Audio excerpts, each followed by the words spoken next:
Hi, everyone. Welcome to Talks at Google. My name is Liz, and I am a PM on the Android team. And today I'm really excited to welcome our guest on.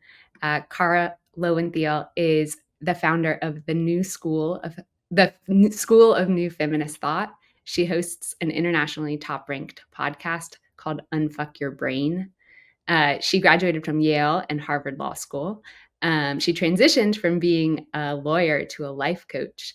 And after she stepped down as the director of a think tank at Columbia, she created multiple seven-figure businesses, taught millions of women how to identify the way that sexist socialization impacts their brains, and has helped women all over the world rewire their thought patterns to liberate themselves. Her new book is a New York Times bestseller, and it's called Take Back Your Brain: How a Sexist Society Gets in Your Head and How to Get It Out. And I am so excited to welcome Kara to Google. Thanks for having me. I'm thrilled to be here. So we'll just jump right in. So your new book explores feminist mindset coaching through a really unique lens. So I'm curious about what inspired you to write this book right now in your career? Yeah, so I have been a feminist professionally my whole life, one way or another. And I used to be a reproductive rights litigator, and then I was an academic. And then I became a life coach. And when I first started coaching, it sort of felt like I was, finishing one career and starting another. And the coaching that I learned was really based in evolutionary psychology and evolutionary biology, which I totally think are relevant to how our brain works, of course.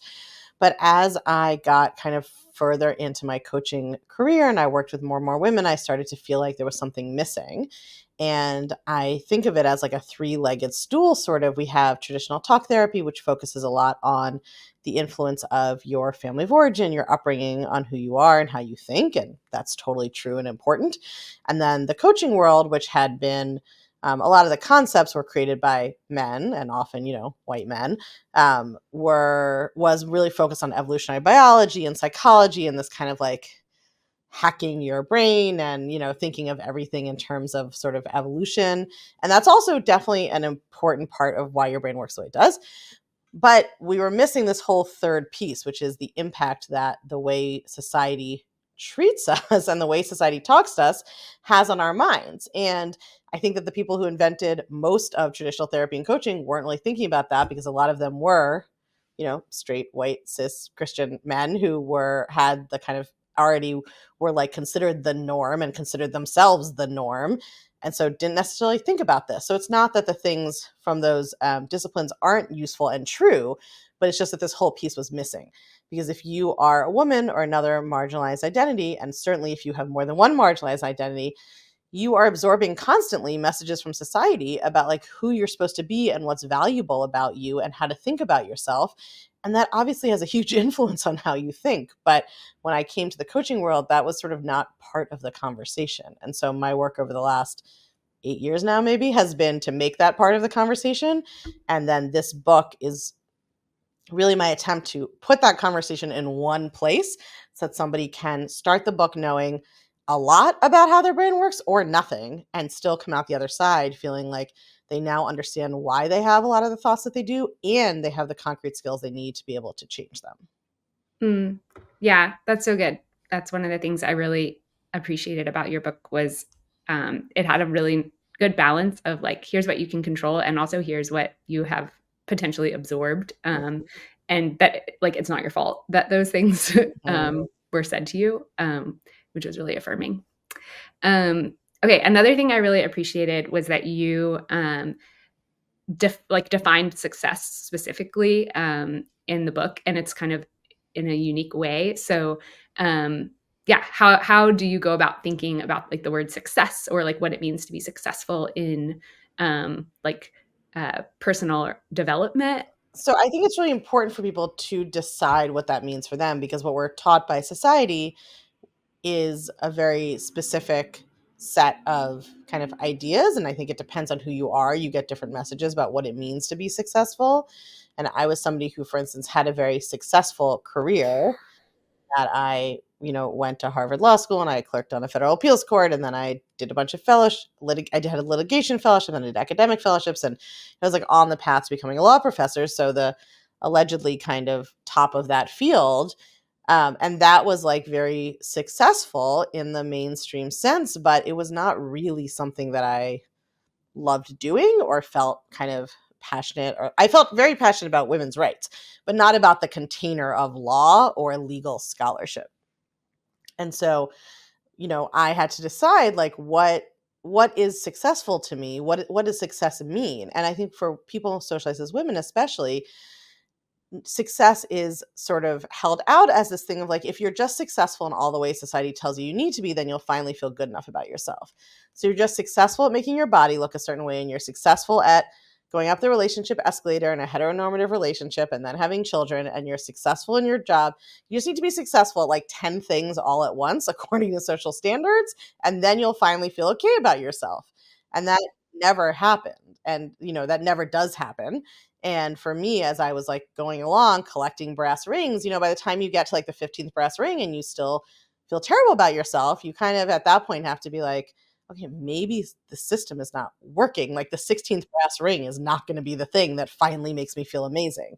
And so I think a lot of my work is really trying to help women develop their own definition of success. I mean, part of the problem with, I think, a lot of the self-help and world, self-development, wellness world, it's like these are big overlapping kind of areas, but a lot of what's out there is just promising women that you can help them better conform to social expectations.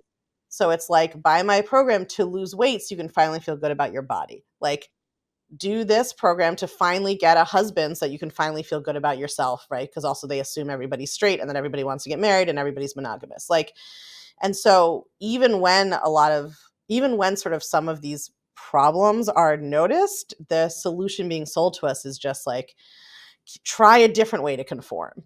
And like, you're never going to get the fulfillment you want from success from doing that. Because even if you do succeed, then it feels fleeting. If your whole identity and self-worth is based on being a certain weight, then you have to be completely terrified of ever gaining. If it's based on being married, then if your relationship isn't happy, then you'll stay in it anyway, because like that's what your self-esteem is based on.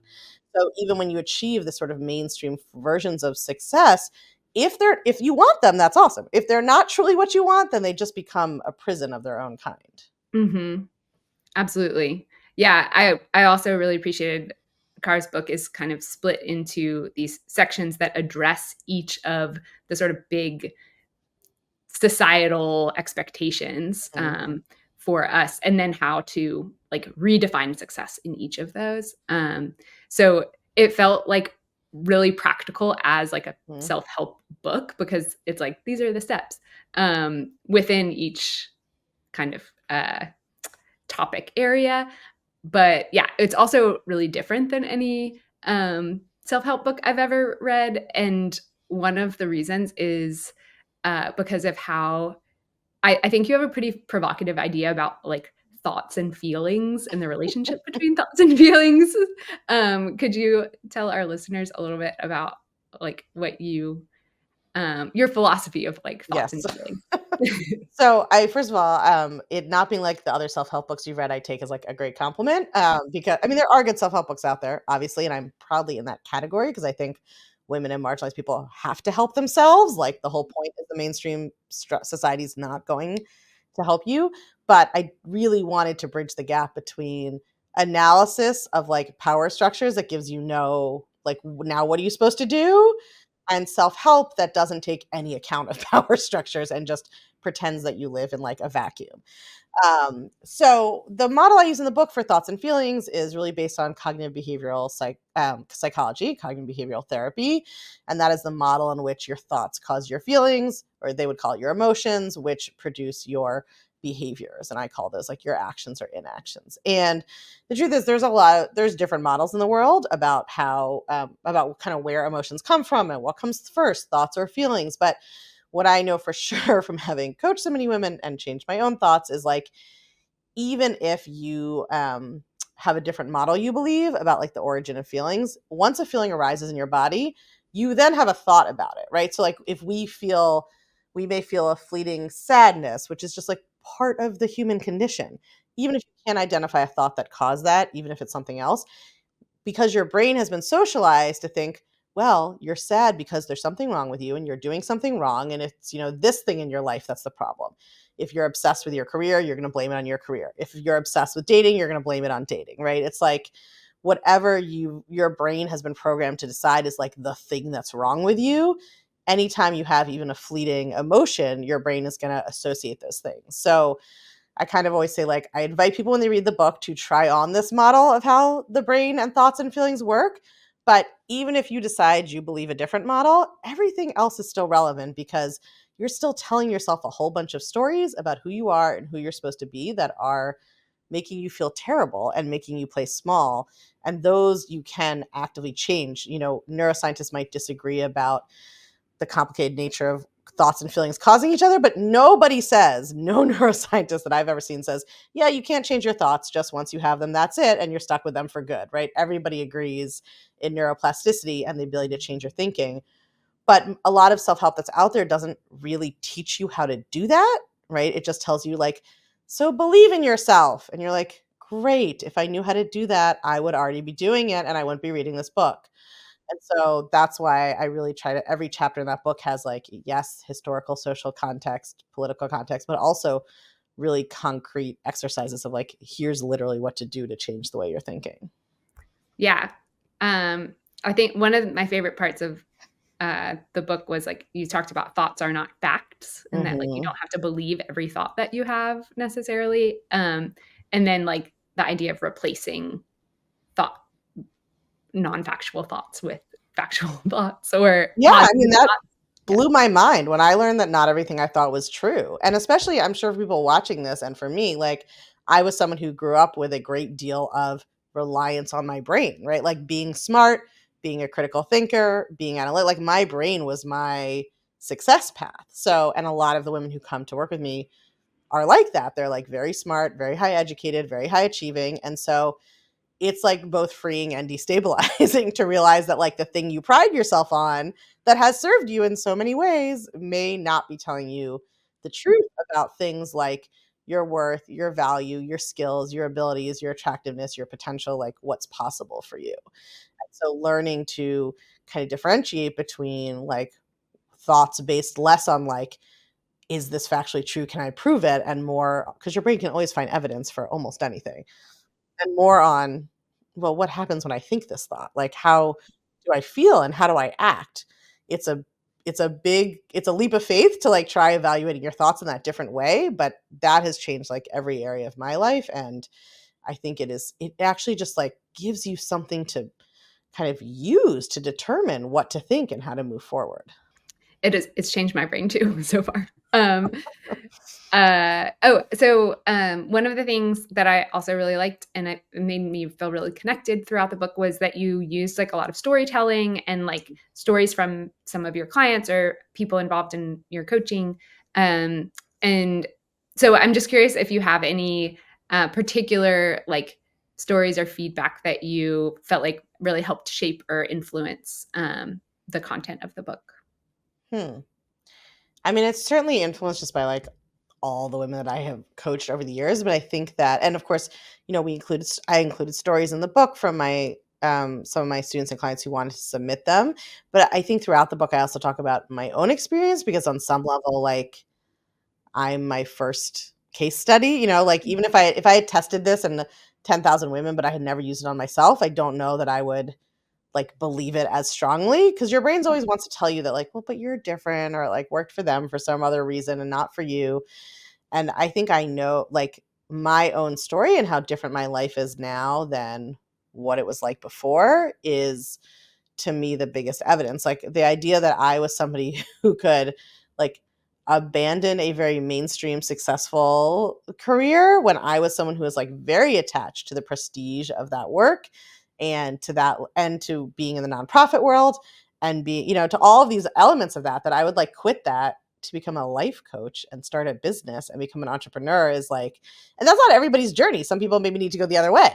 they've been running the family business. They really want to be a law professor. Like, it's not about any specific journey being the right one. It's just like that is evidence to me of how much you can change the way that you think and the way you think about yourself. And every area of my life is like that. I mean, going from like, it's wild now to think about the idea that before I did use kind of cognitive change tools on my body image, that I was like, that to me, the defining story of my life was my weight before I did that. I mean, that was just, that was the thing I was always trying to solve. That was the thing I would have told everybody. Like, that was my story about myself. And now it's not something I even think about. And the same with dating. I mean, my favorite example of like what I call the brain gap in the book, which is the gap between how we actually think and feel and how we want to think and feel.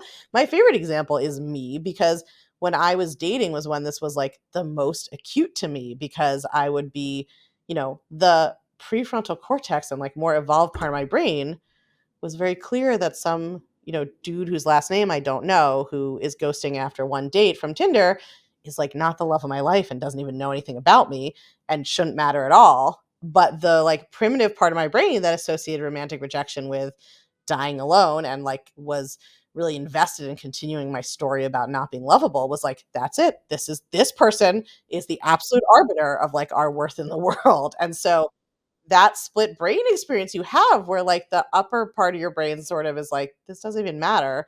And the primitive part of your brain is like, I cannot even do my work because I'm staring at my phone, waiting to see if I get a text. Like, so many of us have experienced that. Maybe for some people, it might be in their career, their friendships, their family, whatever. But like that gap between what you want to think and believe and how you actually feel, like if I can close that gap, anybody can.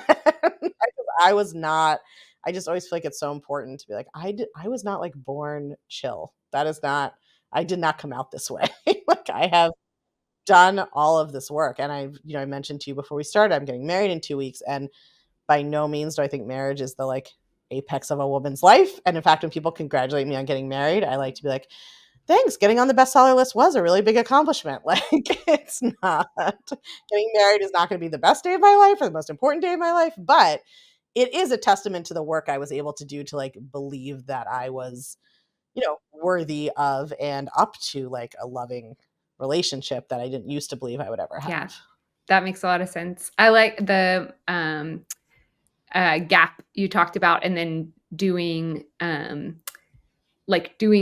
work to change uh, your thoughts. Like, that's a big theme throughout the book. Mhm, I actually, I hadn't really been exposed to the term thought work, mhm. um, but your book has some interesting ways for I was about to say users. I'm such a like software person You for could be a user. You might be on the audiobook or reading the ebook. Totally a yeah, user. for readers to actually engage in doing the work. So can you talk a little bit about Mhm. like just the concept of thought work, and then how the book actually like lives that out?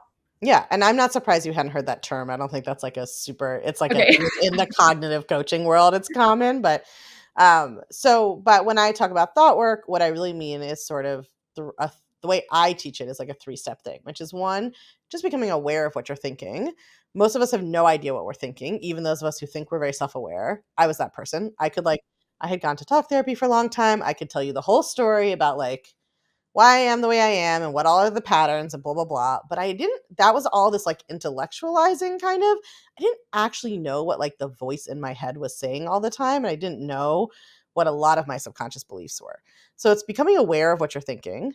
It is then choosing if you want to keep thinking it, right? There's no wrong way to think. And I don't even really like the terms healthy or unhealthy, because it really depends on who you are, right? People want such different things out of life. And I think sometimes especially the health and wellness world that's trying to sell you on like overnight fixes or magical cures is sort of like, there's one way to be. Everybody wants to look like this, or everybody wants their life to be like this. And it's so different for everybody. I once went to it was not performance, I don't know how to describe it, but it was basically like somebody doing cognitive behavioral therapy live with a client for other people to watch. It was like a demonstration, let's say.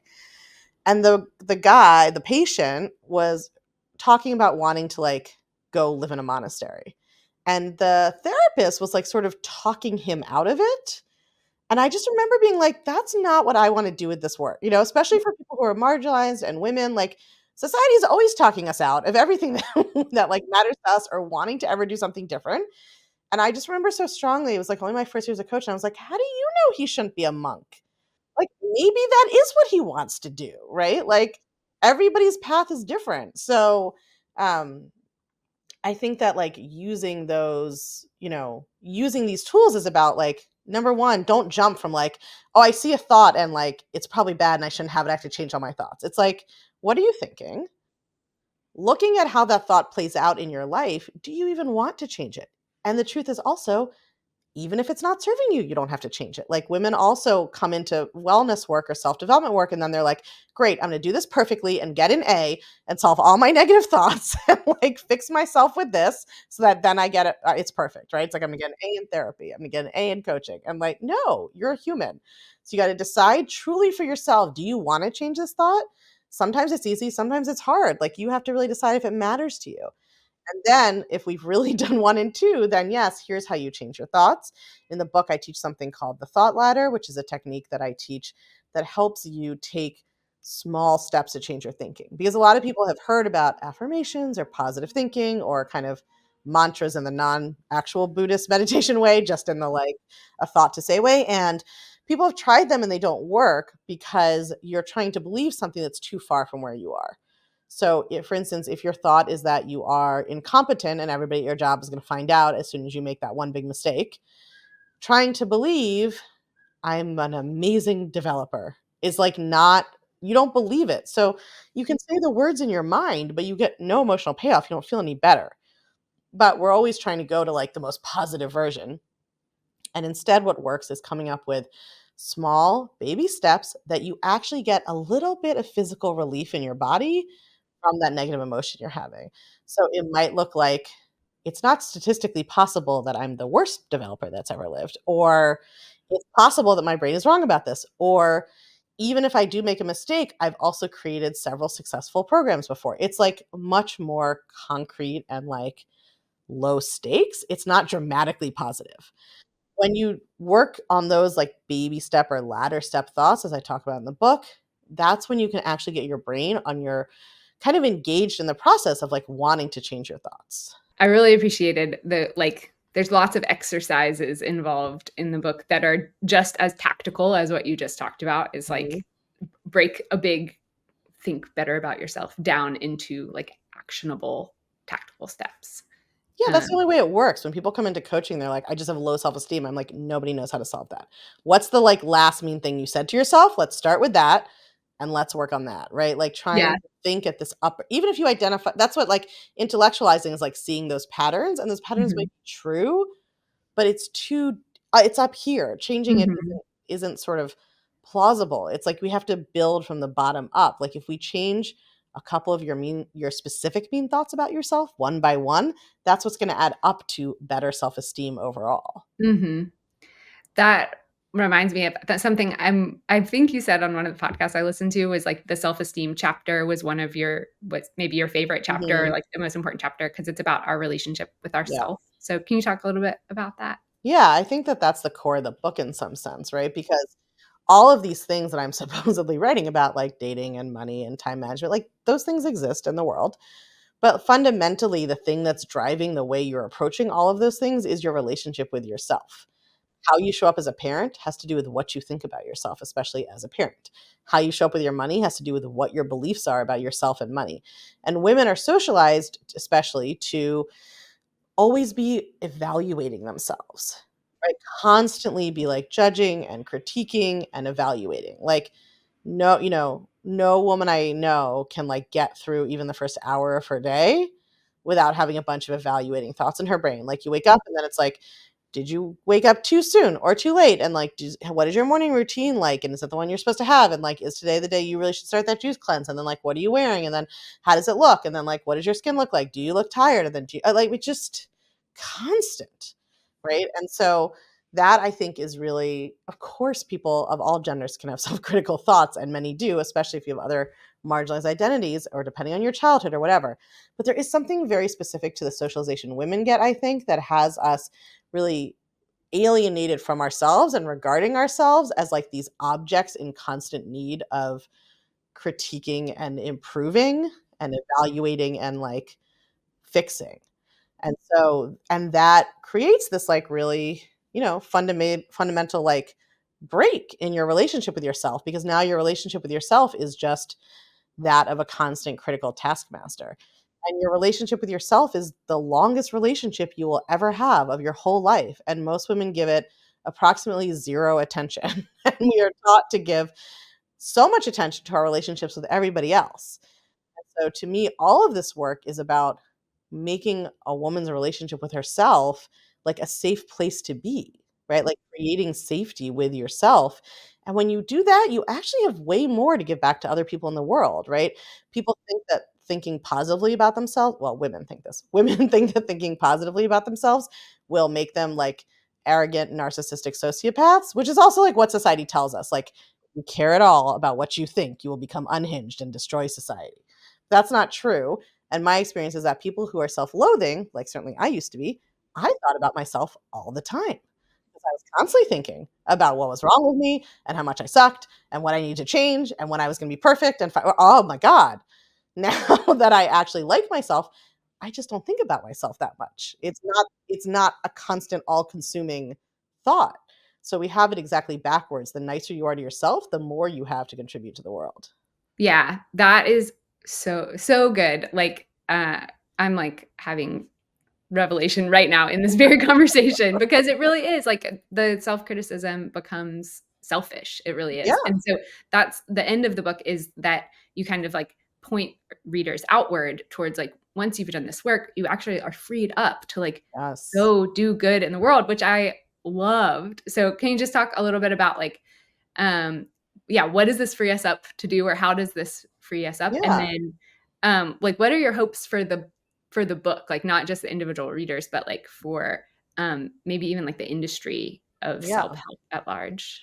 So I think that part of the reason I wrote this book and the way that I wrote it is that there's this sort of disconnect that I think is a misunderstanding between like social justice and self-help. And there's this sort of, from the social justice side, the idea that self-help or self-development is like privileged, at least when done by certain people, or navel gazing or whatever else.